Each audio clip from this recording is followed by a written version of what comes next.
अब साधु की क्या परिभाषा दिया? जो ज्ञान दर्शन से संपन्न है, पहली बात। आगे का संयम और तपस्या में जो रत है, संयम और तप। कभी कभी हम लोग जो क्रिया पात्री होते हैं ना, उन्हीं को ही हम संत मान लेते हैं। क्रिया में और संयम में बहुत अंतर है, मैंने पहले बतला दिया आपको। लेकिन संयम का मतलब है विपरीत से विपरीत परिस्थितियों के अंदर मेरी चेहरे की मुस्कुराहट ना जाए। संतों की पहचान कैसे करें? तो एक बड़ी छोटी सी पहचान है, जिसको देख करके तुम्हारे मन में साधु बनने के भाव आवे।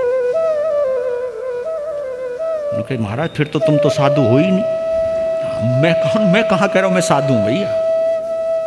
साधु बनने के भाव का मतलब ये मत समझना कि तुम्हें बाने का संत बनना है। नो नो, साधु को देखकर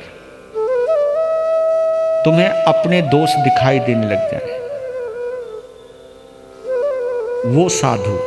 साधु को देखकर दूसरे में जो कुछ गुण हैं वो नजर आने लग जाए, पहली पहचान। दूसरी पहचान कि साधु को देख, जिस साधु के पास बैठकर हमारे मन से निंदा के भाव ही निकल जाए। अगर तुम्हें अपने अंदर बुराई नजर आने लग जाएगी तो क्या तुम कभी दूसरों की बुराई कर सकोगे? तुम नहीं कर पाओगे। तो संत वो होता है जिसके पास जाकर के हम दूसरों की निंदा करना ही भूल जाएं, हम अंदर से निर्मल होने।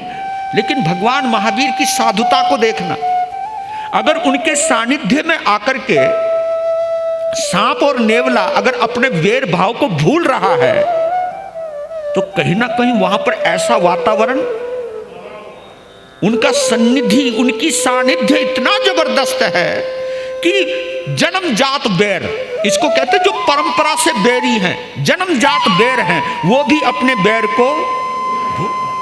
और लेकिन हम संत होकर के एक दूसरे को बैरी बना रहे हैं, तो ये कहीं ना कहीं हमारे अंदर कमी है।